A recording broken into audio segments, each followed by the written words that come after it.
Podría haberse llamado Gorostiaga, un típico apellido vasco, por solo decir alguno de uno de los tantos pueblos que inundó la Buenos Aires de fines del siglo XIX buscando ganarse la vida. Si hubiera sido así, los jugadores de campo de un equipo de fútbol hoy serían conocidos como defensores, delanteros y en el medio, los Gorostiagas. Pero no, su apellido era Volante, y además de tener una vida fascinante, logró algo único, tener el raro honor de ser convertido en minúscula, en cotidiano, y darle nombre a un puesto en el deporte más popular del mundo. Carlos Martín Volante es de esos personajes fundamentales que están desconocidos, ocultos del otro lado de la luna. Su vida es un gran homenaje al azar. Todas las variables de su historia y lo que lo rodea son tan maravillosas como improbables en un millón de posibilidades, y aún así sucedieron.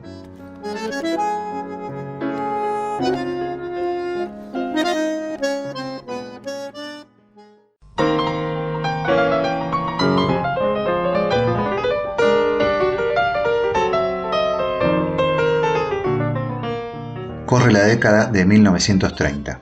El dictador italiano, Benito Mussolini, es uno de los primeros en entender el poder propagandístico y de unificación que tiene el deporte, algo que los demás gobiernos no tardarían en imitarle.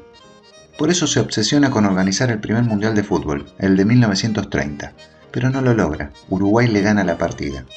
Los uruguayos además se consagran campeones, venciendo en la final a los argentinos. En Sudamérica parecían estar varios de los mejores jugadores del mundo en ese momento. Sin embargo, los fascistas no claudican. Desde el mismo día de esa final comienzan con su plan B. No solo hacer lobby para organizar el próximo mundial en Italia, sino también para ganarlo, para demostrar el poder del pueblo italiano. Para eso comienzan con una oscura tarea de reclutamiento de jugadores no italianos, algunos de ellos para potenciar la liga local, otros para que, nacionalizados, aprovechando que muchos eran descendientes de inmigrantes italianos, integrasen su selección. Los espías italianos encargados de cumplir la misión son Marco Scaglia y Luciano Benetti, quienes, tras la victoria uruguaya en la que varios jugadores argentinos son abucheados por su propia hinchada, les ofrecen a estos argentinos una gran suma de dinero a cambio de jugar al fútbol en y para Italia. Fue así que en los años siguientes la liga italiana se llenó de sudamericanos. La conclusión es conocida. Italia pudo organizar el próximo mundial, el de 1934, y lo ganó, en medio de robos arbitrales que lo favorecieron, amenazas del propio Mussolini a los rivales y con un equipo plagado de argentinos y hasta un brasileño.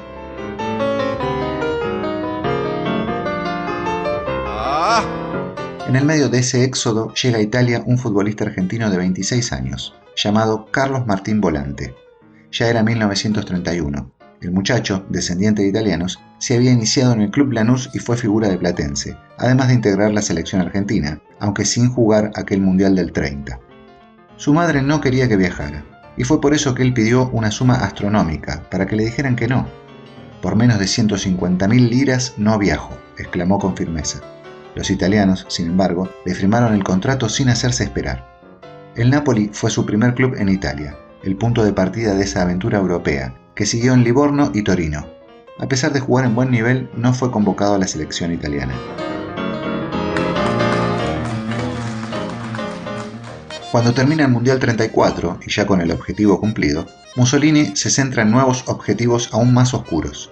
Decide obligar a los ítalo-extranjeros a ser parte del ejército fascista. Muchos futbolistas quedarían condenados a ese nuevo horror. Carlos Volante era uno de ellos. Por suerte para él, se había casado hacía poco con María Luisa, una joven de Milán, hija de padres ricos, quienes los ayudaron a refugiarse en Francia, donde comenzarían una nueva vida, aunque siempre ligada con el fútbol, ya que, hasta 1938, Volante seguiría jugando como profesional en clubes de la Liga Francesa, donde llegó a ser subcampeón con el Rennes y el Olympique de Lyon. En el medio de todo eso, en París, Volante se hace amigo de un tipo único. Era un argentino mezcla de aborigen y afroamericano que había nacido en el Chaco y que desde niño se las había arreglado muy bien con la guitarra, a pesar de la pobreza y los múltiples oficios que había tenido que desarrollar para poder comer. Se llamaba Oscar Aleman y era tan persistente que no paró hasta convertirse en uno de los más grandes de la historia de la música argentina.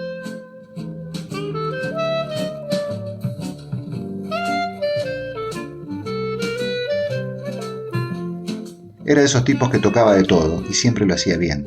Tango, música brasilera, jazz, swing, nada tenía secretos para él. Allí en París, Oscar Aleman, que había llegado a Europa en 1929 de la mano de un grupo folclórico, acompañaba nada más y nada menos que la gran diva de ese tiempo, Josephine Baker, la Venus de bronce.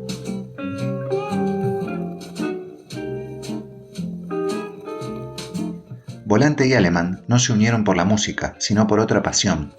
El guitarrista integraba un equipo de fútbol amateur, el Tango Fútbol Club, que tenía un as de espadas que no era otro que Carlos Volante, que jugaba camuflado porque era profesional. En 1938, la Segunda Guerra Mundial ya estaba a la vuelta de la esquina. A pesar de eso, la FIFA decidió que se jugara el tercer Mundial de Fútbol, precisamente en Francia.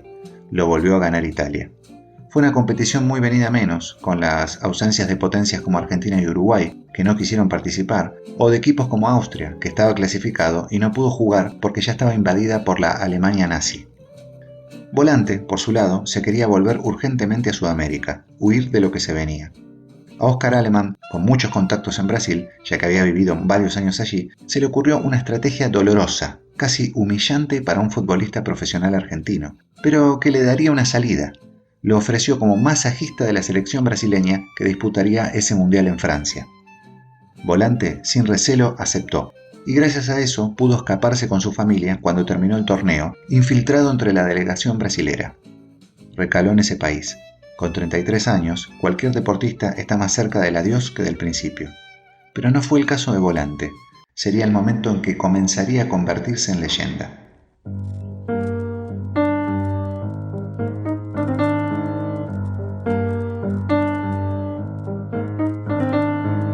Aleman le consiguió una prueba en el poderoso Flamengo de Río de Janeiro, que tenía entre otros a Domingos da Guia, uno de los mejores defensores del Mundial 38, y al diamante negro Leónidas, el goleador de ese torneo. Volante no solo pasó la prueba, se convirtió en jugador fundamental del equipo que en los años siguientes ganaría 3 campeonatos cariocas. Pero con una particularidad.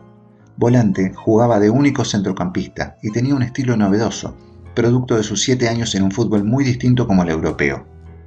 Pronto los otros entrenadores empezarían a querer imitarlo. El primero fue el técnico de un equipo rival, que le dijo a uno de sus dirigidos: «Hacé de volante, jugá donde juega él». Después otro, que le pidió a su desconcertado pupilo: «Parate como volante».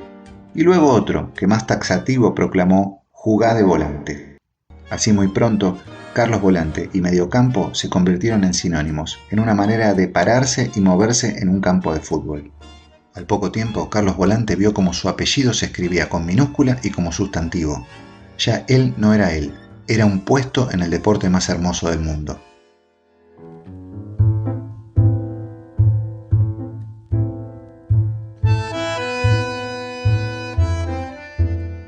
En 1943 decidió retirarse y volver a su Lanús natal, en Buenos Aires. El destino quiso que se cruzara con Oscar Aleman otra vez. El músico que había huido de Francia por el nazismo estaba viviendo cerca de su casa y trabajando muy bien en Argentina. Pero Volante, que llegó a dirigir en algunos encuentros a Lanús en 1945, no pudo adaptarse. Volvió a Brasil y dirigió varios equipos, entre ellos al Inter de Porto Alegre, con el que salió campeón gaúcho, y al Vitória, al que consagró campeón baiano. Y todavía le quedaba hacer un poco más de historia.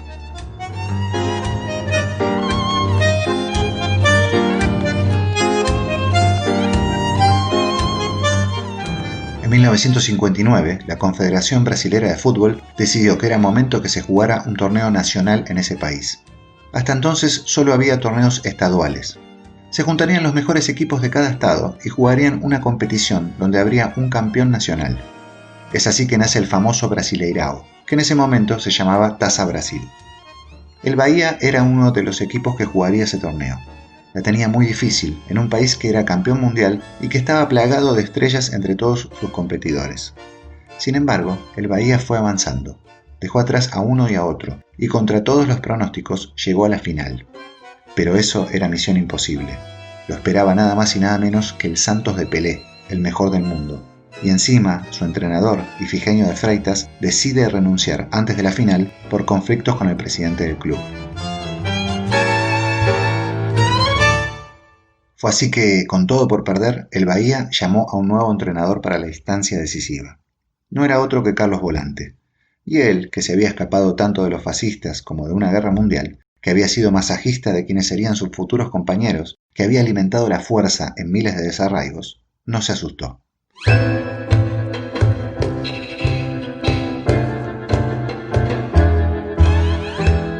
El Bahía ganó un partido y perdió el segundo.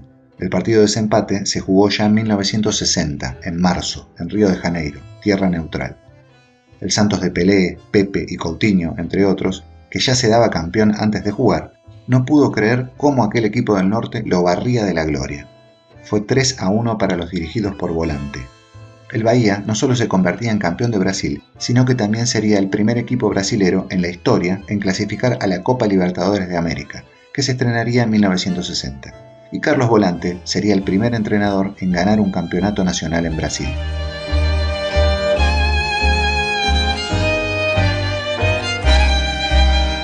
Después de esa experiencia, jamás se volvería a ver a Carlos Volante en una cancha de fútbol.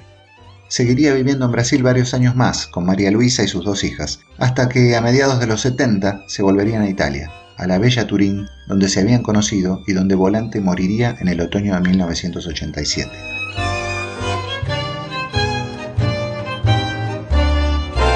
Todo parece ser parte de un gran caos comandado por el antidios del azar. Si aquel dictador no se obsesionaba con el deporte como arma de poder, aquel futbolista argentino no hubiera caído en Europa. Si aquel músico venido casi de la selva no hubiera llegado de algún extraño modo a ser figura a 11.000 kilómetros de su patria, nadie hubiera podido rescatar al deportista y llevarlo a la tierra donde su nombre se convirtió en anónima leyenda de todo el continente. ¿Cuántas chances había que los destinos de Carlos y María Luisa, nacidos a más de 10.000 kilómetros de distancia, se cruzaran? ¿Cuántas chances había de que Carlos se escapara de servir al ejército italiano? ¿Cuántas chances había de que Carlos reinventara su carrera deportiva después de los 30 años de edad en Brasil? Si lo pensamos racionalmente, casi ninguna.